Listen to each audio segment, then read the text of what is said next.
मैं तो vote share देख रहा हूँ, ये दो सीटों पर लीड कर रहे हैं केवल हुमायूं कबीर, दोनों खुद ही लड़ रहे हैं। बता दिया कांग्रेस पार्टी उतने ही वोट पे जितने पिछले बार 3% वोट पे है। देखिए, अगर 43 सीट्स हैं जिसमें 50% जो है मुस्लिम वोट है, पूरा का पूरा मुस्लिम वोट डला होता तो 43 की 43 सीटें इधर आ गई होती। 12 सीटें लूज कर गई हैं। नहीं, इसको आप दूसरे मैथमेटिक्स से मैं बता रहा हूं ना आपको, 12 सीटें लूज की। उसके लिए आप मुस्लिम वोट का डिवीजन वजह मान रहे हैं। उसकी बहुत वजह हो सकती है। उसकी वजह तो एसआईआर भी एक बहुत बड़ी वजह हो सकती है। एसआईआर तो छोड़ दीजिए, एसआईआर तो अब हो गया, क्योंकि एसआईआर पर जितना कटा नहीं कटा, उसकी वजह जो हम लोग रोजाना बात कर रहे हैं, कल परसों भी मैंने कहा था कि मुस्लिम डोमिनेंस वाली सीट पर ज्यादा कंसोलिडेशन होगा हिंदू वोट का, और वो एक बड़ी वजह। मुस्लिम वोट डिवाइड हुआ हो मैं नहीं मानता। 2-4 सीट जो रही होगी, जैसे हुमायूं कबीर की कह रहा हूँ या फरहाद की कहें या कुछ ऐसे कह लें, फरहाद की सीट पे तो वो जीत रहा है, तो मैं कह रहा हूँ। लेकिन मुस्लिम वोट का कंसोलिडेशन ये बीजेपी की पार्ट ऑफ स्ट्रेटेजी भी मैं मानता हूँ कि उसने ये पूरे बंगाल में माहौल बनाया कि मुस्लिम कंसोलिडेशन हो रहा है 95% वोट का, कि ममता जी के साथ जा रहा है, और उसका फायदा ये हुआ कि वो रिवर्स कंसोलिडेशन हो गया, रिवर्स पोलराइजेशन हो गया हिंदू वोट का। इसमें आप कुछ मुस्लिम वोट बटाओ ऐसा मुझे तो नहीं लग रहा। मुस्लिम वोट बटा है या नहीं बटा है? हकीम 38,000 वोट से ज्यादा से लीड कर रहे हैं। बिल्कुल। देखिए, इस पे और बहुत सारा कारण है। लोकल लेवल पे क्या क्या फैक्टर्स है वो जानना बहुत ज़रूरी है। सिद्दीकुल्ला चौधरी, फिरहाद हकीम जब कहते हैं कि बाहरे घेरे ने वो, यानी कि बाहर पे अभी घेराव करेंगे, कलकत्ता तो अपने आप हो जाएगा, और ये इस तरह की बातें, फिर ये कहना कि अगले 10 साल के अंदर 50% लोग बंगाल में उर्दू में बात करेंगे, इस तरह के बयान।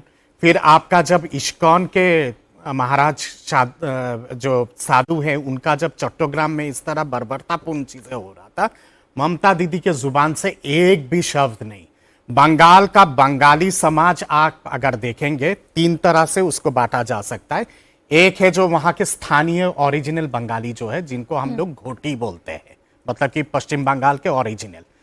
पूर्वी बंगाल से जो सताए हुए लोग हैं, जो बंटवारा के दौरान, उसके बाद 71 के समय, 80 के समय, तमाम जितने सारे लोग आए हैं, उनको हम लोग बंगाल कहते हैं, यानी कि ओपार बांग्ला।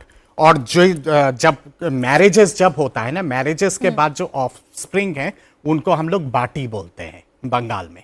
तो ये जो धारा है ना, ये धारा में मैं इस बार जब गया, वो जो 80 साल की जो ठाकुमा ग्रैंड मदर, या फिर वो जो 15 साल की 17 साल की जो युवती या फिर युवक, वो बोलता है कि दादा हमारे पुरखों ने देखा था कत्लेआम पूर्वी बंगाल में, हम लोगों ने देखा है बांग्लादेश में जिस तरह से जलता हुआ। क्या पश्चिम बंगाल को पश्चिम बांग्लादेश बनाने देना है? एक बार 9 तो आर 9। बांग्लादेश में जो कुछ हुआ उसका बहुत असर है, वायलेंस का बहुत इम्पैक्ट है, और खासतौर से ये जो बड़ा इम्पैक्ट है। और उसके ऊपर ममता दीदी का ये सब बयान देना कि घुसपैठी मेरे लाश के ऊपर से जाएंगे, रोहिंग्या जाबे हमारे लाशेर ऊपर दिए, जब इस तरह के बातें आप करते हो तो एक बहुत रिवर्स पोलराइजेशन। अस्मिता की भी तो बात है, लेकिन ममता बनर्जी ने खूब कही, हर्षवर्धन जी, अस्मिता की बात, बंगाली भाषा की बात की बीजेपी आ जाएगी तो रविंद्र संगीत की ही बात कर ले। उन्होंने कहा कि रविंद्र संगीत बंद कर देगी। आज सॉल्ट लेक में जो बीजेपी का दफ्तर है, वहां पर जान करके रविंद्र संगीत बजाया जा रहा है। नहीं, देखिए, ममता बनर्जी पूरी तरह से ऑफ ट्रैक हो गई। वो समझ ही नहीं पाई कि क्या हो गया है। अब जरा सोचिए कि ये जो दत्ता साहब बता रहे हैं, उसको और आगे ले जाके देखिए ना।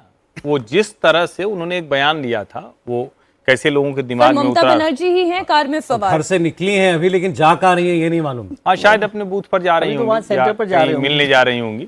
लेकिन जरा सोचिए, इन्होंने क्या कह दिया था कि भाई इंडिया बंटने के पहले तो सब इंडियन थे।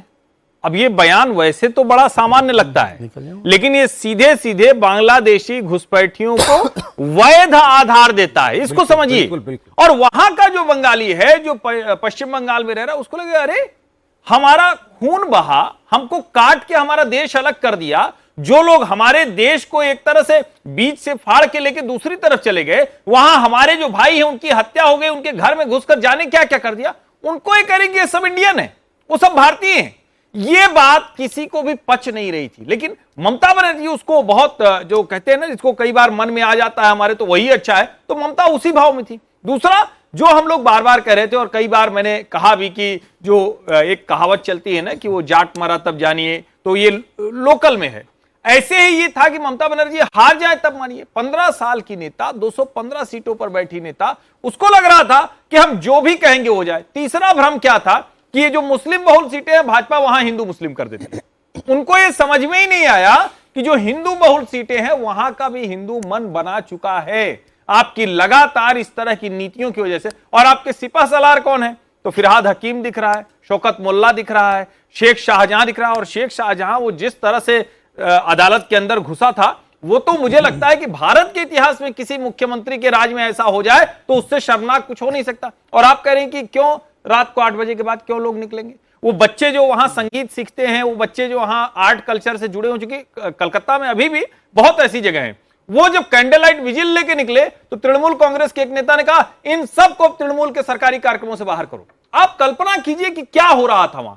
और इनके नेता वो इसी में बहुत खुश होते थे कि हमने अमित शाह को कुछ बोल दिया, नरेंद्र मोदी को कुछ बोल दिया। तो मुझे लगता है कि ये सब बंगाल के लोगों को दिख रहा था कि कैसे हमारा बंगाल बर्बाद हो रहा है, हमारी संस्कृति सभ्यता बर्बाद हो रही है। आपने बहुत डिटेल में उसको डिस्क्राइब किया, वहाँ जो बातें कही गई या जैसा आचरण रहा खासकर ममता बनर्जी का, बड़ा क्लियर लग रहा है। वो जो उदाहरण दिया दत्ता साहब ने, वो दुधारू गाय वाला जो डायलॉग ममता बनर्जी ने कहा था कि इनकी तो लात खाने के लिए भी हम तैयार हैं मुस्लिम वोट के लिए, वो शायद वो उसको एलिनेट करने के चक्कर में दूसरों को एलिनेट कर गई। मतलब कि मैं इनसे दूर नहीं हटते हुए दिख सकती, बिल्कुल, लेकिन फिर वो दूसरा पक्ष जो था वो दूर हटता चला गया। वो ममता बनर्जी वो कैच 22 सिचुएशन में रह गई, या फिर उनको ये मुगालता था कि कुछ भी हो जाए मैं हार नहीं सकती डेमोग्राफी की वजह से। बात यहाँ पे ये है कि जब किसी भी पार्टी का जो स्लोगन है ना, वो बहुत इंपॉर्टेंट होता है।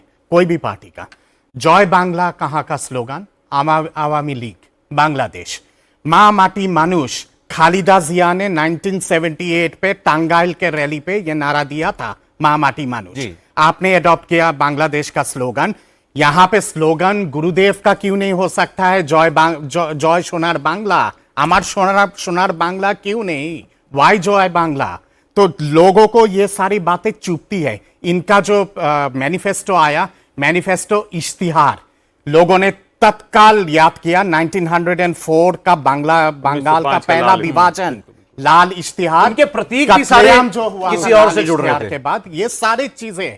और उसके साथ साथ सबसे बड़ा जो कारण था, दुर्भाग्यपूर्ण, जो ममता दीदी समझ नहीं पाई, बंगाल के लिए मां Durga is a symbolic entity, और मतलब कि एक साइकोलॉजिकल एंटिटी है।